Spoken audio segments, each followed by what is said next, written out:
manggagawa. Hinalinghan ni Kristo ang pagpapalang sa pangdulot ng kasalanan sa tanang gawain ng sangkatauhan. Sa ating paggawa ng matpat na loob, ang ating iniharap sa Diyos ay ang kadalisay ng ating paglilingkod at ang pagpapatuloy ng ating paglahok sa paglikha at pagtubos sa pamamagitan ng Panginoon Jesus. Purihin natin ngayon ang Diyos at tingin natin kanya rin ipagkapuri ang pook na siyang pinangyayarihan ng ating mga gawain upang igawad dito ang pagbabasbas. Pagbasa mula sa aklat ng Henesis, nilalang ng Diyos ang tao ayon sa kanyang larawan, lumalang siya ng isang lalaki at isang babae, at siya'y pinagpala. Bika niya, magpakarami kayo punuin ng isukling ang buong daigdig at pamahalaan nito. Pinibigyan ko kayo ng kapangyarihan sa mga isda, sa mga ibon at sa lahat ng mga ilat na hayop, maging malalaki o manliit. Bibigyan ko rin kayo ng lahat ng uri ng butil ng buwang kahoy na iyong makakain, at lahat ng halamang luntian, ay ibibigay ko naman sa mga ilat na hayop, malaking man o maliit at lahat ng mga ibon. Ito nga nangyari, pinagmasdan ng Diyos ang lahat ng ginawa at lubos siyang nasiyahan. Ang salita ng Diyos. Salamat sa Diyos. Manalangin tayo. Amanahin mo kapangyarihan sa iyong paglingap sa tanan, hindi mo hinahadlangan na mapuspos ang pagpapala ang aming iniisip at ginagawa. Ipagkaloob mo po ang pagbabasbas sa Life Homes Multipurpose Hall na ito, at anumang pong bagay na aming pagsusumikapan para sa ipagbubuti ng mga mamayan dito, ng Pasigenyo, ipagkaloob mo ang aming nilulutos na makatagpo ng karapatang lunas sa tulong ng iyong pagtataguyod sa multipurpose na ito na sisipasok at nagsasaliksik upang kanilang kasagot ay matalos, ay laging matubad at magalat ng lubos. At sa pamamagitan nito ay magkaroon ng pagkakataon ng mga taga dito sa kanilang pag-uugnayan, pagkakaisa at pag-unlad. Nawa sa pamamagitan ng multipurpose nito na paglingkuran din ang mga kababayan namin, lalong-lalong nangangailangan, at may maging daan ito sa pagkakaisa at pagkakapag-ugnayan. Ito hiniling namin sa iyo sa pamamagitan ni Kristo na aming Panginoon. Amen. Ama namin, sumasalangit ka, sambahin ang ngalan mo, mapasamin ang kaharian mo, sundin ang loob mo dito sa lupa paano sa langit. Kumangyang kakanin sa araw-araw, at tawanan mo kami sa aming mga sala. Parang patawad namin sa nagkakasala sa amin. Huwag mong paikuin sa tukso at diyan mo kami sa lahat ng masama. Amen. At this point, we would like to invite our Honorable City Mayor, Ma'am Maribel Anday Eusebio, together with our homeowners President, Mr. Mauro Castillo, together with the City Council, for the inaugural ribbon cutting. And we would like to acknowledge the presence of our former City Mayor, Mayor Bobby C. Eusebio. Saksiyan po natin ang ating ribbon cutting, which will be followed.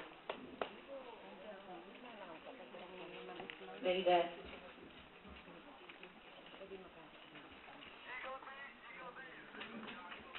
Palakpakan naman po natin.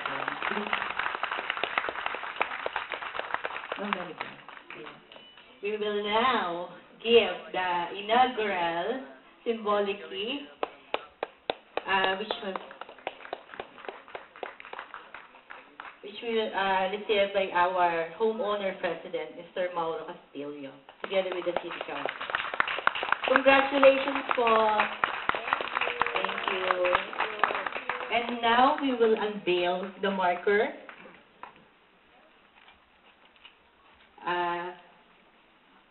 Mr. Mauro and Ma'am Maribel, we would like to invite together with the City Council for the unveiling of the marker.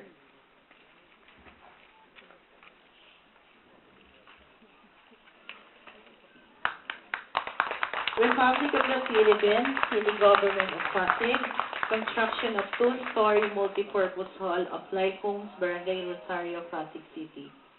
The two-story multipurpose hall at Life Homes, Barangay Rosario, Pasig City is a Servicium Totoo project of the City Government of Pasig, constructed under the administration and leadership of the Honorable Mayor Maria Belen A. Eusebio.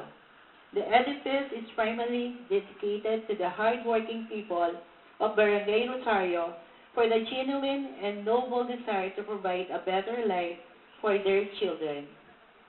Furthermore, this building is dedicated to the community of Barangay Rosario, whose passion to uplift their lives through the pursuit of knowledge and involvement in the worthwhile community. Undertaking inspires the city government to invest in projects which ensures the accessibility of equality for everyone. Let the portals of this building serve as a gateway for an enlightened who will serve as a vital partners in the city government's quest for a more vibrant and progressive city of Pasig. Construction began on March 1, 2013, completed on November 2013, and inaugurated today, January 15, 2014, under the administration of Honorable City Mayor Maria Belen Andaya Eusebio and the Pasig City Council. Signed, Honorable Maria Belen A. Eusebio, City Mayor, Honorable E. Christian Bernardo, City Vice Mayor, District 2 Councilors, Honorable Richard C. Eusebio, Honorable Orlando R. Benito, Honorable Reynaldo F. Raimundo, Honorable Charming Q. Benavides, Honorable Rosario D. Martinez, Honorable Wilfredo F. Sitior. Thank you. We will now proceed